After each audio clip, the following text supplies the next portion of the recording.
Brennen Oakley, welcome to the Hello. podcast. It is so good to have you. Thank you. I'm excited to be here. We have a lot to talk about today because we are recording this a little over 2 weeks since Hurricane Helene basically devastated communities in 6 states. Yeah. And, particularly in Western North Carolina, which we both live in North Carolina, we're in Mhm. Charlotte, but you have a lot of ties to Yes. specifically Asheville. So I want to talk Yeah. today about what you've experienced in the last Mhm. 2 weeks. But I want to start from a really personal place because when Mhm. Helene hit, you were going through some pretty intense emotions as a Mhm. mom. So can you walk us Yes. through that? Yeah. Even so, 2 weeks ago, exactly at this time that we're recording, I was anxiously awaiting to hear from my in laws.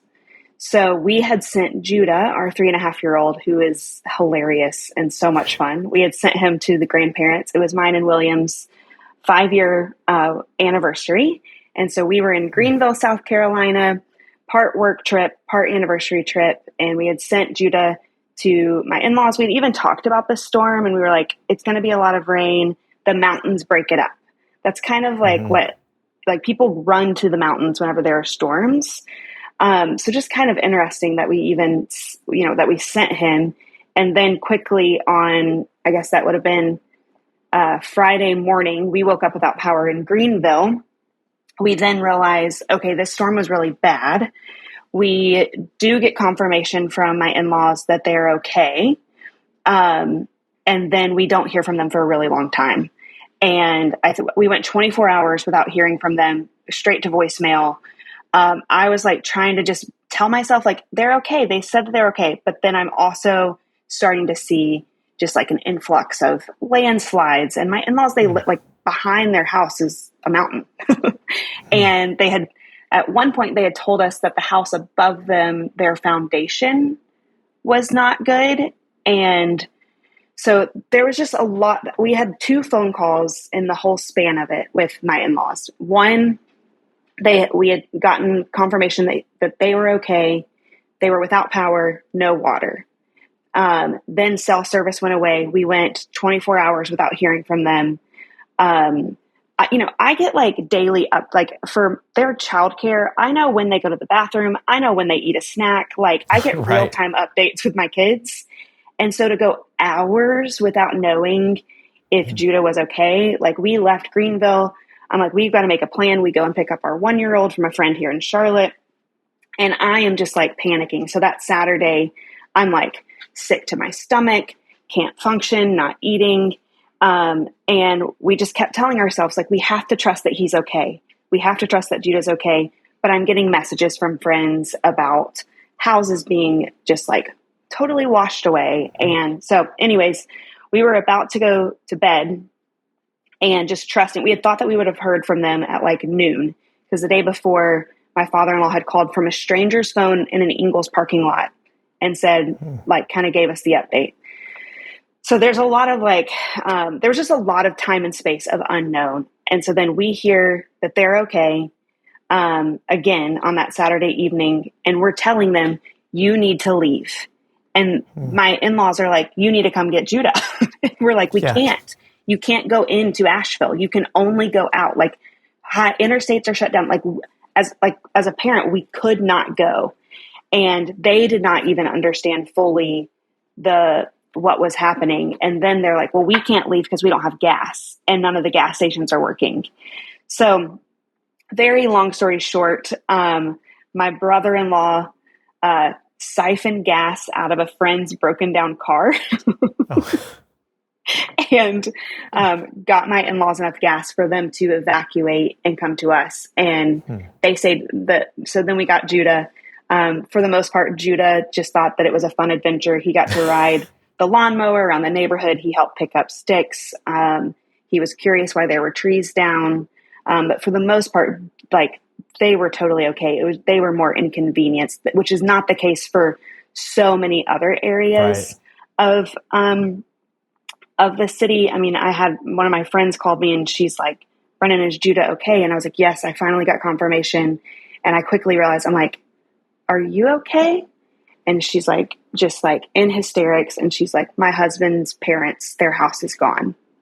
Like, and I'm like, surely they evacuated. And she was like, there's no way, they didn't have time. Like, they had no time. And come to find out that that family specifically lost 11 family members in an instant. My gosh. Like, they said it was flooded, and then all of a sudden a landslide hit, and within minutes, that entire community wiped away. Over, I think it was 15 people total that died, and 11 from my friend's family, two additional in critical condition. I mean, I've heard that story, and then so many others of just utter devastation to families and communities. And I have to imagine you were wrestling with so many emotions yourself, of relief of finding your son and being able to get your son back, and then mourning with this community that you have a lot of deep connection to, which we'll get to in a second. But I remember watching your Instagram stories, and you were like, yeah, we haven't been able to get Judah back, but I feel like I have to do something. And you were starting to reach out to different organizations, and you were trying to coordinate help and resources. So talk about that, because I feel like in the last 2 weeks, you have been on the ground working with so many different partners.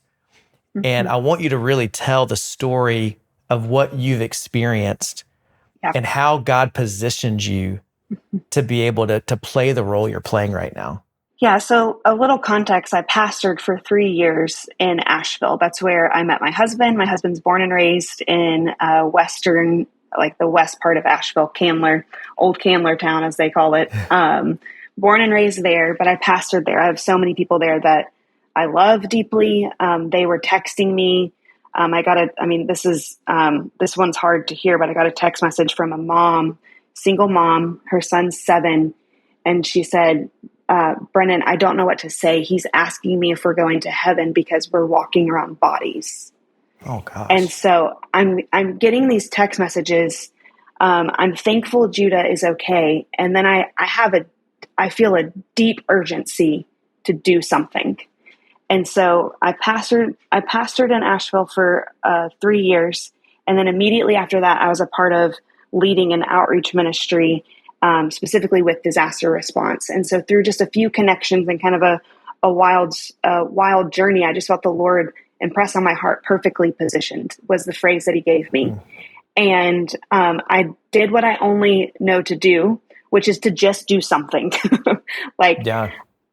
I don't know if I can do much, but I can at least do something. And so I immediately linked arms with a local outreach organization there called the Asheville Dream Center. I started texting fellow pastors, checking in on them, because I knew that while they were positioned to serve their people, they were also figuring out they didn't have power. They were, like kind of landlocked because of trees being down. And I'm like, well, what can I do? And so connected with several people, helped get a EOC, an Emergency Operations Center, up and running. I was working with a guy named John who was on the ground doing rescues. He's FEMA certified. And so he was kind of on the grounds. I'm in Charlotte, thankful to have Judah with me. And then also like, what are we going to do to help these people? And we bought Starlinks, and I was watching my buddy's location on my phone and telling him how to get certain places. He's like, okay, I need to do a welfare check at this address, but this road is blocked. Where do I need to go? So we're giving real-time updates. In that process, we were able to distribute the 4 Starlinks to emergency responders who had no communication. So like the storm hit and they did what only they knew how to do, which was to get to work and to start helping people, but they couldn't even get a hold of their coworkers. And so they were just like going towards work, but on the way, rescuing people, clearing roads. The videos that I was receiving of road conditions, these guys they're so brave because they were totally in the dark, their safety at risk, yet knowing that someone has to help people. Because Asheville could not have prepared for this. So, you see comments, and for the most part, you just like shake them off. But you see comments of why didn't they evacuate, or why didn't they know? No one could have prepared for this amount of flooding, this amount of Right. rainfall. And then the landslides, like whenever you drive through, you just see parts of the mountain that I've driven past forever. They've weathered storms and they're just demolished. I mean, they're talking 40-foot, like floodwaters rushing through. So anyways, we just started equipping people. I got as many Starlinks as I could. My Venmo started filling up. And as my Venmo filled up, I just purchased Starlinks because it was one of the main needs for people to be able to have access to communicate to each other. Through that, we were able to help multiple churches get set up and running as distribution sites. The Asheville Dream Center, their team was amazing. Anyone who could get to the church where they set up, they were immediately serving, collecting supplies, distributing supplies, going into action, running supplies on ATVs. I mean, I know that I live in the suburbs of Charlotte, but I kind of think that I need a side-by-side or an ATV now because like they were just able to get like everywhere and anywhere. And it was just your neighbors. Like there's so much beauty in the midst of devastation because it was neighbors loving each other more than themselves, like putting themselves at risk, going without sleep, going without comfort, not hiding in a safe place, totally exposing themselves and just putting their lives on the line to do anything to help people. I mean, that's one of the things that has really been so moving to see through people like you who are giving us a window into what's going on is how people are serving one another and loving one another and just being the light of Jesus in a very, very dark time. Can you share any stories that really stand out to you? I mean, there's so many. And even like, as I think so I finally got to get boots on the ground just a few days after the storm. We took a bunch of generators up, gas was a big issue. People couldn't evacuate even after the storm because of road closures, no access to fuel.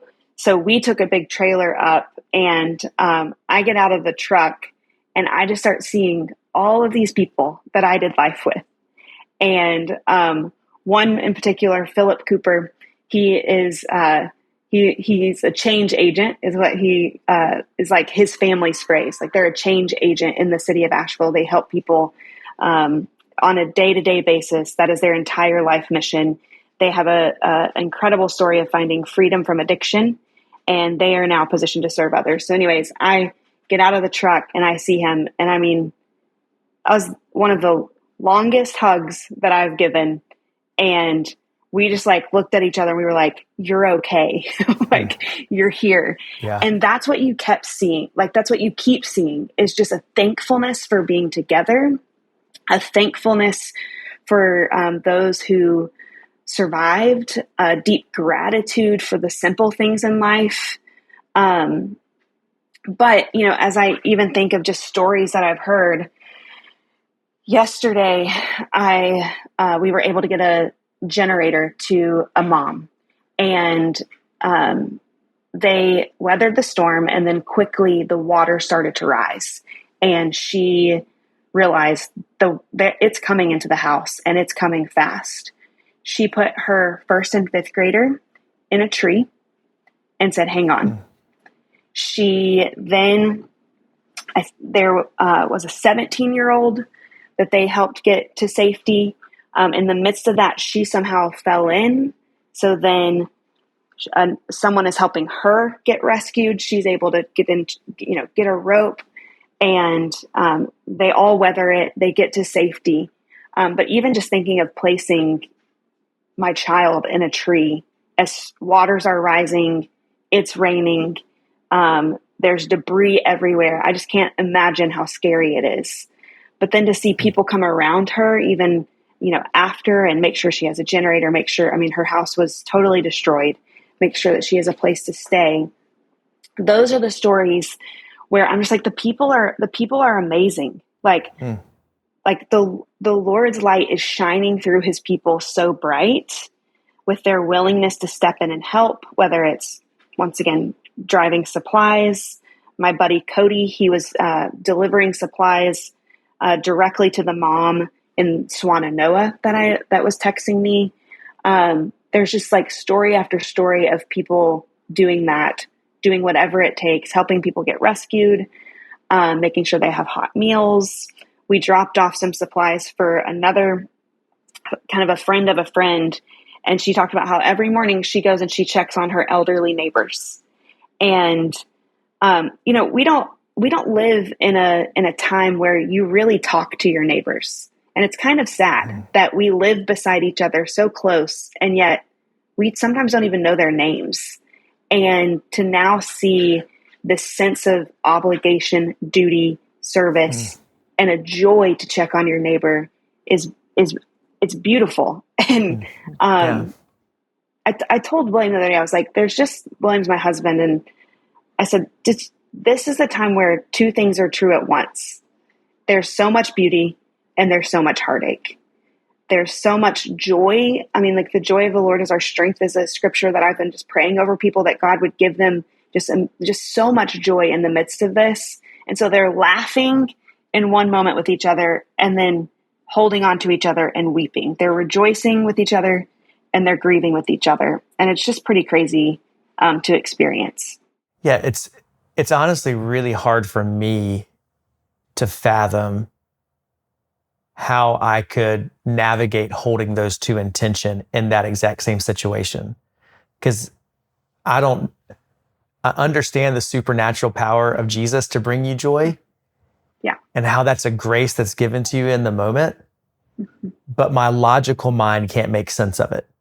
Yeah. How are you holding both of those in tension right now? It's hard because there's also a lot of guilt that is happening, not just with myself, but with so many. People who are facing circumstances that on any other day they would deem as terrible, tragic. They're now saying, no, I don't need any help. You go help them. And so the emotions are so conflicting. And I have just had to trust the Lord's prompting. That is, even with timing, because everything takes longer. The other day I needed to get from Fairview, East Asheville to Lake Lure to deliver a Starlink. Typically would take me 20 minutes, at 25, 30 minutes. I've driven that road quite a bit. Well, you had to go all the way down the interstate, all the way around. It took me an hour and a half to get there. Everything takes longer. And just trusting that the Lord knows where you need to be, when you need to be there, and that he's with you for whatever emotion you're experiencing. And so it's almost like just giving myself permission and to feel it. And so in the moments of sweet reunions with people that I haven't gotten to do life with in a few years, allowing myself to just like love being with them. And, looking at Philip Cooper and just having so much thankfulness and gratitude, like, you're okay and you are amazing. And I haven't gotten to tell you how amazing you are recently. And I'm going to tell you right now.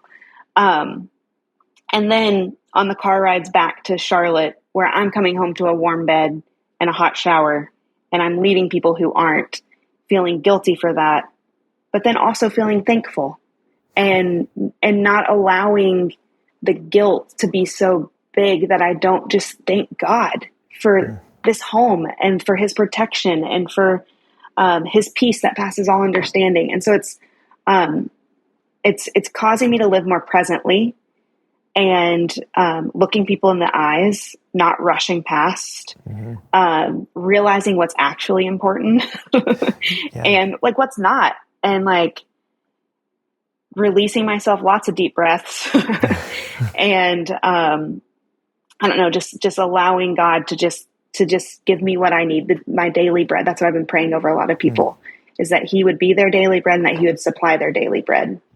I love that. It strikes me as you're talking how fully you're walking in your role as a pastor, even if you don't bear that career title right now. Right. And you mentioned earlier that you're perfectly positioned.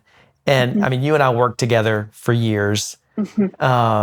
and I know your story, and I know that your story is taking a lot of different twists and turns. Some were unexpected, some were confusing, some were painful. Yet now it seems like all these disparate elements are all coming together at a very specific time in a specific way. Can you talk about what you're learning about, like looking in your life in hindsight, and how this experience is making sense of some things? Yes. I mean, there's so many moments that I look back on right now and I'm like, oh my gosh, this was the Lord preparing me, or the Lord made this connection years ago. And now it's enabled me to, provide momentum to different organizations. There's just so many different ways that the Lord has used my past for what is happening right now. But even, whenever I pastored in Asheville, it was hard. It was one of the hardest things I've ever done. I was single. I didn't know anyone. And I was very young. And while God called me to that, and I don't doubt that for a second, I just learned trial through fire. Like I often describe it as I was sent to run up a hill, but it was a slip and slide. That's a great, perfect image. And that's how it felt. That's how it was. A lot of, I was just young, and the Lord did a lot of amazing things. I mean, I walked up the other day and this lady goes, "Pastor Brennen, you prayed for my daughter. She was pregnant and her baby wasn't positioned correctly. And you prayed for that baby to get in the correct position. And he's 5 years old now, and she had a beautiful delivery." And so even just those little moments of like, okay, wow, like the Lord used that season, even though it was one of the most painful, most transformative experiences that I've ever had. He used that with relationships, connections, organizations. Then after I pastored there, I was a part of our outreach ministry at Elevation. And then the Lord used that experience to go, okay, these are the organizations I can help connect people, working with Water Mission, saying, hey, have you been over to this church, and this church? Those would be great hubs. Just being able to be a conduit of just some of my experience. Because even I spent some time with Convoy of Hope and a really good friend of mine who's a pastor in the area. And we joked that I knew every parking lot in Asheville that had like over 100 parking spaces. And because, I mean, parking is so hard in Asheville. And so even some of those like little things where I was like, okay, have we thought about this one or this one or this one? I've just been able to see the Lord redeem and bring so much beauty from it. Even restoration, some relationships that were strained, where I caused pain in those relationships out of, no ill intention, but out of just being young and young in my leadership, and being able to lock eyes with them and to say, I'm so sorry for what we experienced. And, they're filling up with tears and going, I'm so, thank you. And also, I'm just so thankful that we're here together. And so, perfectly positioned is just interesting. I mean, even like I have pastoring in Asheville, I have being a part of our outreach ministry. And then my husband and I had a tree fall on our house last year. And so the empathy that I'm able to feel and the understanding that I have of insurance and just how difficult it is. And like, I can't imagine going through, we had one tree on our house, like not multiple. And we had internet access. We had a warm place to stay immediately. We had power. We had running water. And so there's all these little pieces of my story where I just feel like the Lord is like, I will use every bit of struggle, heartache, pain, joy, connection. I will use every bit of it to accomplish my purpose. I think that's going to really help a lot of people, because, I mean, we all have gone through those seasons, like your Asheville season, where you felt called to this, but it's extremely difficult. You a lot of times feel like you're not equipped or prepared, and it's hard. And when it's over, sometimes you don't even know how to make sense of it all for years or ever. Yes. But to see how not only did the Lord work through you while you were there, but he was also shaping something in you and equipping you for something you needed to do in the future that you could have never planned for, but God had positioned you for when the time was right. And I think that's just such a testimony to the providence and the sovereignty of God and how we can trust him. It doesn't take the difficulty or the pain away, but it can give you a frame to view it through. And so even when you and I were just texting a week or so ago about some of this, you even said, like, I feel like God positioned me for this. And to see that clarity in you right now is really, it's stirred my faith up. It's helping me trust God with some uncertainty in my life right now. So I don't know. I really feel like that's going to minister to some people. And he just brings beauty from it. And like, just the conversations I've been able to have of like, we couldn't have planned for this. And in all reality, I'm playing such a small role, but I'm so thankful. I keep saying that my goal is to be wind in sails. That's what I keep telling some leaders that I've felt really called to come behind and support, that are on the ground day in, day out. You know, they'll ask me something. I'm like, hey, I am just wind in sails. And that's what I told Angel, who came up to be my associate campus pastor. I said, you are wind in my sails. Like, he just came in and really supported me as we were rebuilding and doing a lot of great work in Asheville. And to now be able to be wind in other people's sails is a real joy. And to just get to do it because I feel called to it. Now it is spurring on a whole new chapter of my current career, which is really fun and exciting, because I just feel like I'm in my sweet spot. And being out of ministry now, which I'm not. We are all called to ministry in whatever field that we're in. So even that's been really cool to see, is how God has taken care of the past and he's using purpose there, but he's also fueling my future with great purpose as well. We'll talk about that, because somebody might be listening and they're like, how in the world is Brennen able to be up there and like take time off of work? But it's actually becoming part of your work, I feel like, from what I understand. So explain that. Yeah. So I, after I transitioned off of staff at Elevation, I joined a company called Always About People. And Chris Allen has been one of my favorite leaders for years. And him and his wife have been mentors of mine, and then now Williams as well. And so the Monday after the storm, I went into the office and I was like, Chris, I'm going to be really distracted.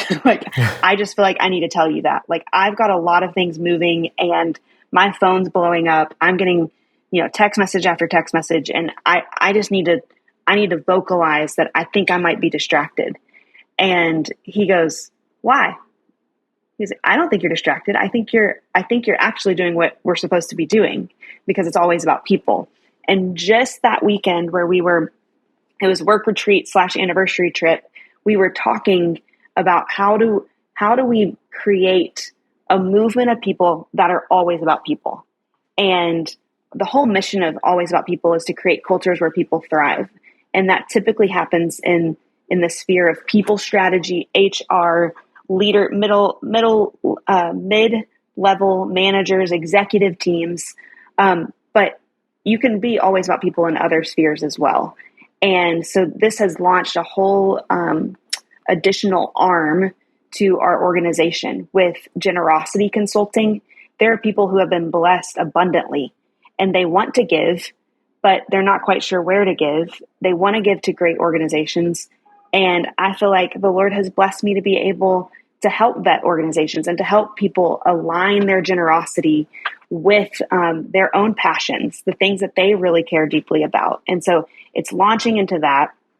We've created a donor fund where people can give to the relief efforts to Always About People. And then we will be able to respond to individual needs, organizational needs in Western North Carolina and Eastern Tennessee. And I'm so thankful for a leader that holds the strategy with open hands and is willing to always say yes whenever it comes to responding to the needs of the Lord's people. Yeah, I love Chris too and respect him a lot. He's actually been on this podcast before, so I'll link to that episode. Also, is there a link to that donor fund if people want to give? I can get you instructions on how to give there, because Chris and I are really committed to making sure that the right people with the right needs at the right time. There's a lot of complexity that comes into this. There's FEMA aid, that will or will not be given. There's insurance that will or will not come through. And so there's a delicacy to helping at the right time. And so I believe that we can be positioned to meet those needs in a way that maximizes every dollar given. Yeah. And that actually brings up something I was thinking about, how I feel like in the first week or two after any type of tragedy, you see a lot of people come together, a lot of generosity, a lot of goodwill. And then people just kind of move on with their life and their focus, but the situation that you're trying to help does not move on as quickly. Correct. And so what would you want people to know about what the people of Asheville, Western North Carolina, any of these communities are going to be facing over the next couple of months? And maybe what is the need going forward that we can pray towards, that we can give towards? So speak to that. Our just, as a human group, our tendency is once we've seen enough of something, we quickly scroll past it and we start to look away. And the thing that I've been telling people is don't look away. Now you need to have boundaries, and if it's creating a lot of anxiety because you're looking at video after video after video of devastation, you've got to be healthy about that. But what I'm talking about is just ignoring it and pretending like they're okay. It's 2 weeks after the storm, and the majority of Asheville doesn't have running water. I slept in a camper the other night in Asheville, and it was cold, and I had plenty of blankets, and it was chilly, and it's only going to get colder. And, we could say, just evacuate. They have jobs, they have houses to figure out. It's not as easy as maybe we might say. And so I think one thing is don't look away. I think another thing is don't oversimplify and just throw a statement that you think, oh, well, they just need to do this. Like the people of Asheville are facing a lot of complexity.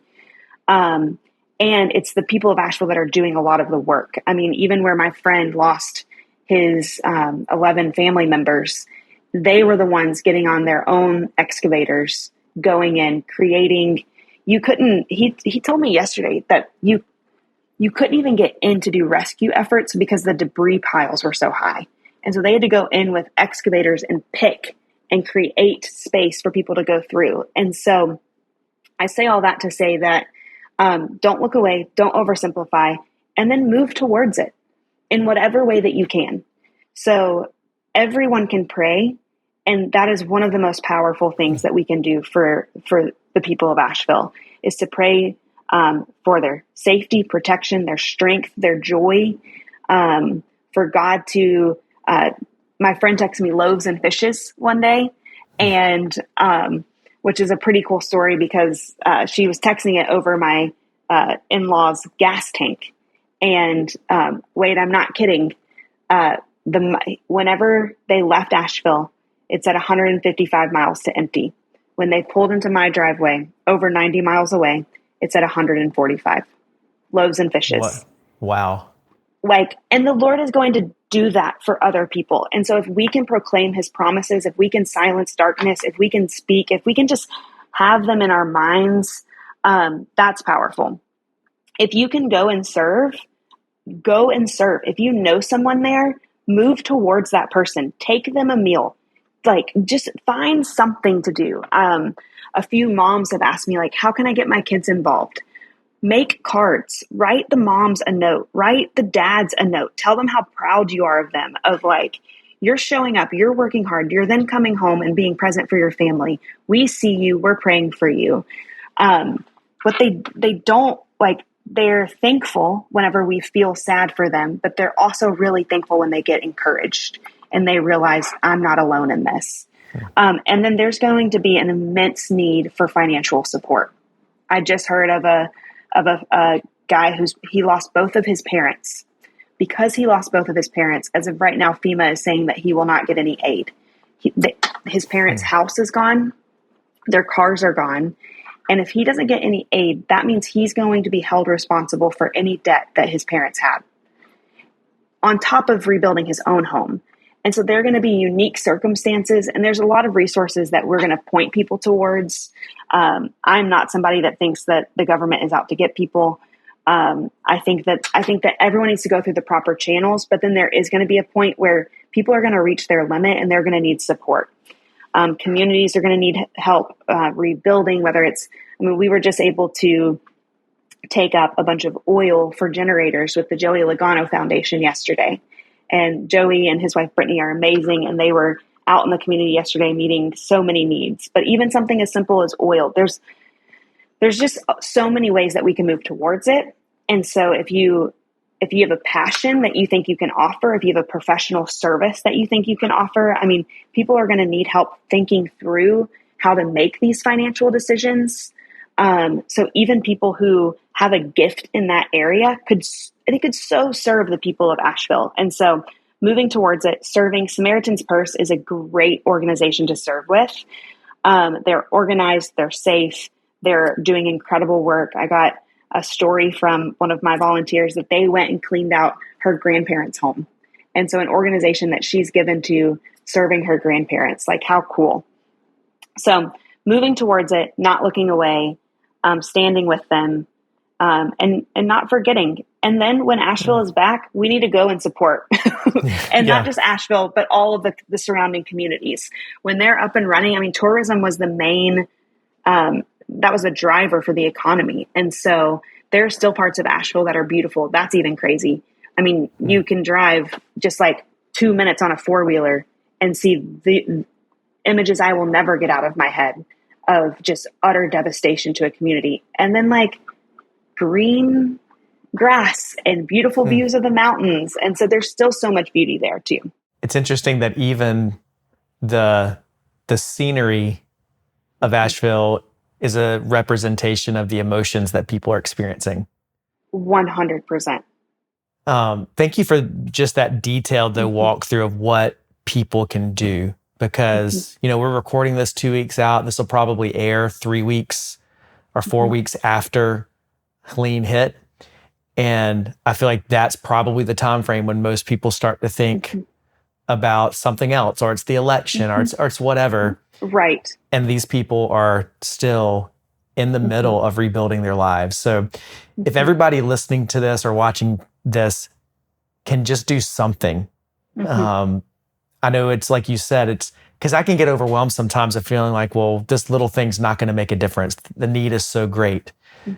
But if all of God's people can come together and give sacrificially, serve sacrificially, encourage. I love your just encouragement to write a note, like for kids to do that. The Lord uses it all. And so we'll put as many links as we need to in the show notes of how people can do that. Before we end, I'd just love to know from you, what lessons do you feel like you're carrying with you from this so far? I feel like and we've touched on some of it, but in any trying situation, there is something that you bring with you out of it. And sometimes you can't make sense of it for a while, but is there anything right now that you feel like, okay, this is something that the Lord has marked me with? One of the biggest ones is to delight in the moment that I am in. And my friend and I were talking, and I said, if we would have known then what we know now, I think we would have sat around the campfire a little longer. I think we would have been a little bit more intentional with our conversations. I think if I would have known that the Thanksgiving that I spent with Dan and Evelyn Wright would be one of the last times that I saw them, I think I would have delighted in them a little bit more.